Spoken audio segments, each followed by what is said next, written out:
Hello everyone and welcome to Stefan's podcast. Hope you're having an absolutely fantastic day. It is the podcast for everything that's been going on here in Japan and on the little remote island off the coast of Japan. Oh, it's been a beautiful couple of weeks. It certainly have. I've been away and there's been a lot of news to catch up on. So let's jump into the last couple of days of news. The funniest ones all seem to be involving boars. The first one is a police officer who told a boar it was coming into the city and it was getting a little bit too friendly, but he told the police officer, and it's recorded as well, which is brilliant: "Stay back or I'm going to shoot you." And guess what the boar did? It ran away. It heard the threats from the police officer and went, "Whoa man, I'm cool," and walked off. And then the next boar, however, didn't fare so lucky. One of the boars went into, first of all, it went into a local town, went into a local supermarket, injured I believe it was an 80-year-old woman. She had head injuries from the boar charging into her. Then the boar attacked a 30-year-old man, had injuries, and then even worse, the boar then went into the sort of playground or gym area off an elementary school. So what do you think happened?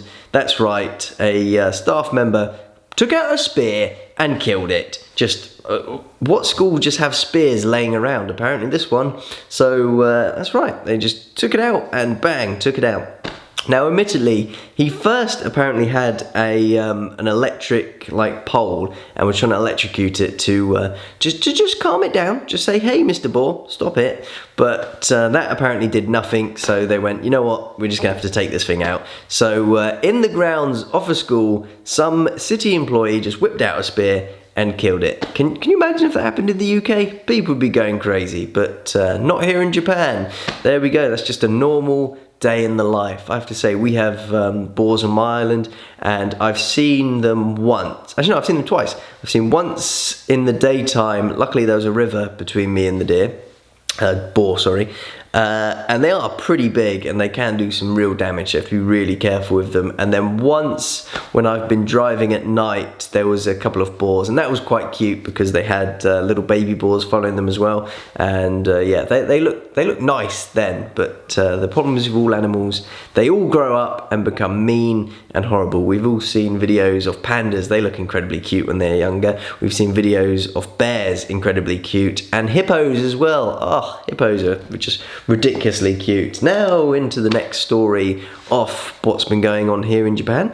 The next one is, what kind of birthday cake do you like? You know, I like maybe chocolate, maybe Victoria sponge if you're being fancy. But no, here in Japan, someone asked for a cake for their birthday, and guess what turned up?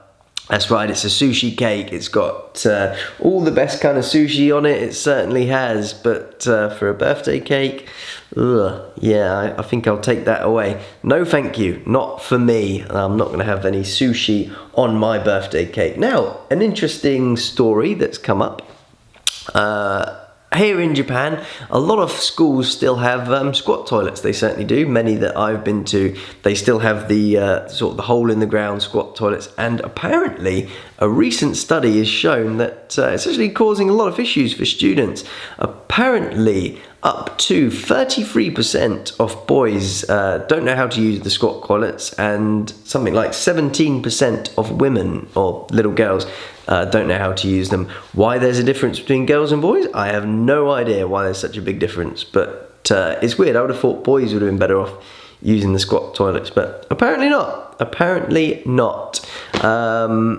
So this is causing a lot of constipation for kids. They're not going to the toilet and it's causing issues. So who knows, maybe this study will be the first case of them removing the toilets. It is interesting because I've seen a few schools now. Most schools, I will say, that I've been to, they will have at least one Western toilet. It's only a couple where they don't have the Western style ones, so that could be the new thing. Refurbishment might be coming, who knows, maybe it's time to get rid of them. I've had to use them a couple of times and they're not great, but once you use them, it's not a problem. It's just a bit of a pain, and I think most people, it's one of those things that if you've only got an hour or two left at work, you just go, you know what, I'm going to hold this in and wait till I get home. That's what I do. And I imagine that's what the kids are trying to do. But if you start in the day, there's absolutely no way you're going to last that long. So we've got from squat toilets to some of the cutest things ever. We've got slow poke sofas. I have to say, it looks ridiculously comfortable. The marketing company say it wants people to slow down and enjoy life, just like the slow poke would. And it looks fantastic. It looks like the kind of sofa that I would want to sit on. I would enjoy it. It would be fantastic and it would be great. So that is the end of our news segments for today. We're going to be moving in what's been going on here in Japan that I've seen. Well, we've got the World Cup, and man, Japan are doing fantastically well. As of recording this, they've got one game on tonight against Costa Rica. They beat... I'm trying to remember who they beat. They beat Germany. They beat Germany 2-1, and I have to say, it was an amazing game. Oh, it's been one of the best games of football that I've watched so far. Apart from the Saudi Arabia game, that was brilliant. That was nice to see Saudi Arabia beat Argentina. At the beginning of the match, I was sitting in a pub in Fukuoka watching it, having a pint of Guinness, and that is the way football should be enjoyed. But I was watching it and I only intended to stay for the first 10-15 minutes because I'm not a fan of Saudi Arabia. I thought Argentina were going to absolutely smash them, and I was watching it going, Argentina actually have a solid chance of this. So watched all the way through. Great game, brilliant stuff. I'm looking forward to it. Tonight I'm watching the Japan game with some Japanese people, so that's going to be interesting. The last Japan game I just watched here at home by myself, and it was still interesting just to hear and see stuff going on Twitter, talk about it. It's been great. World Cup is really, really good if you're moving to a new country. It's a great place to have something in common with different people and bond with them. So yeah, I did wake up at 4 a.m.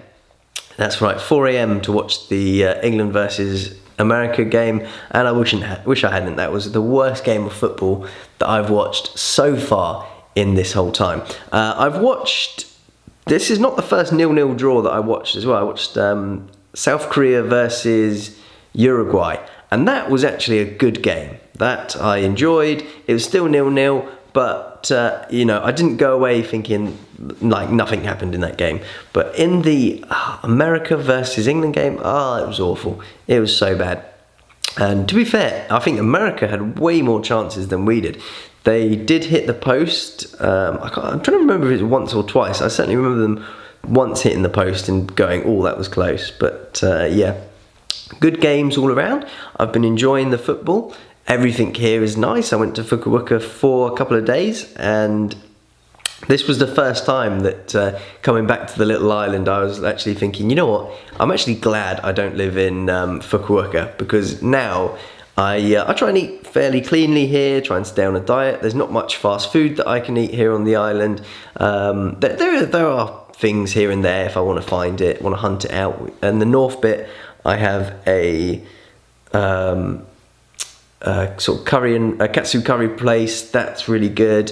There's a Moss Burgers right down at the bottom of the island, which is 2 hours away, and there's a few other places. If I want to eat fast food, I can get it, but it's at a distance that I have to go sort of out my way to get it. Whereas in Fukuoka, it's nice because I've been eating so clean. I've been going to the gym. I just gave myself, you know what? You're only here for 3 or 4 days. Eat what you want and enjoy it. And let me tell you, I ate what I want. I certainly ate what I wanted. I was drinking pints of Guinness, which is nice, and I found a few places where the Guinness wasn't too bad, so that's good. They're all sort of in the same street as well. There's a couple of Irish bars, they all have it, and it's weird that all around Fukuoka there doesn't seem to be many Irish pubs, but then they're all just on one street next to each other. But there we go. That also seems to be a good hub to go out and drink. The first time I went to Fukuoka, I didn't realise we went to a bar that was on that street that some people took us to. So that was nice. I ate some Western food. I got really excited over a Domino's. I don't know why, but so I had a Domino's there. That was fantastic. I had some fantastic Japanese food while in Fukuoka. I really do like it. It is a nice place, but it was nice to leave and think, you know what, if I lived here, I could not eat like this all the time. I'd have to restrain myself, and that would be difficult. So yeah, island life has its perks. It's a little bit good for your waist, it certainly is. Not particularly good on your wallet, because I was looking at the supermarket, and man, some of their food is way cheaper than here on the island, like noticeably cheaper.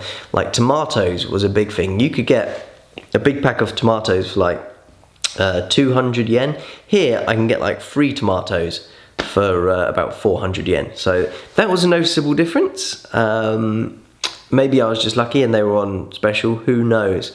But I would certainly like to live in Fukuoka. It's a nice place. I also noticed the last time I went to Fukuoka, I went to, just trying to think of the map, I went to I think it's the east side. I went to the east side, where they have a lot more stuff going on. I think it's the east side. I may have mixed these up, but one side has a lot of stuff going on. So it has the beaches, it has all the shops, it has this and that and extra. And then I went to the other side, and let me tell you, they don't have much.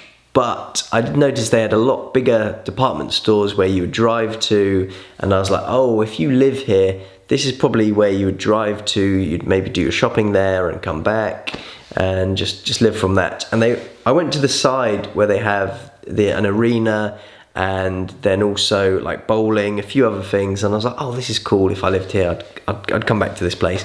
But I walked, and it took me about an hour and a half to get all the way to the other side, and then I just decided, you know what, I'm gonna get the train back, which took me about 20 minutes. So way better if you're gonna do that, get the underground. But Fukuoka is fantastic. I've been taking a few photos, and some of them have come out really good, and I'm not a particularly good photographer, so it's nice to enjoy Japan. And I think that's it for today. If you have any questions about what's been going on here in Japan, if you want to tell me your funny Japanese story, actually I will end with a funny little Japanese story. Not hilarious, but I recently went to go and get fuel, and my car is going in for a service, and I'm getting a replacement one. And I kind of thought, you know, I'm not going to fill up my tank to the full, just in case when it goes in for this service. I have a horrible track record on cars. Every time they go in for a service, something is wrong and the car ends up dying. So I've done that this time, and I thought, I'm not going to fill it up. I'm just going to put a little bit of fuel in, enough to get me to the place and back, and I won't have to worry about it. So I go to the petrol station, and here they fill it up for you instead of the other way around. And I asked for Q litres of fuel, and I was meant to ask for dew. So the guy must have thought, why is this guy having 9 litres of fuel? That's such a weird number. And when he filled it up to 9, I was like, oh, I said 9. Oh, that's a very weird number. And also on mistranslations, I had the big one where I was going shopping, and I saw what I thought was a bath bomb, and I was like, oh, I've got a bath bomb. That sounds incredibly nice. I was in a 100 yen store as well, so I was like, man, that's my evening sorted. And I was just looking at it, and I saw the word tori on it. I was thinking, maybe they mean for bath? Surely they mean for bath. And then I just Google translated it on my phone, and it said toilet bomb, and I was like, oh, my skin probably would have been dyed blue if I'd put that in. So I was like, oh, let's put that back. I'm not going to get that today. But yeah, could have been walking around like a Smurf. Would have been hilarious. But that is all for today. Thank you very much for watching or listening on the podcast. I have now tried to, for the first time, put video in. So let's see how that goes, and have a fantastic day.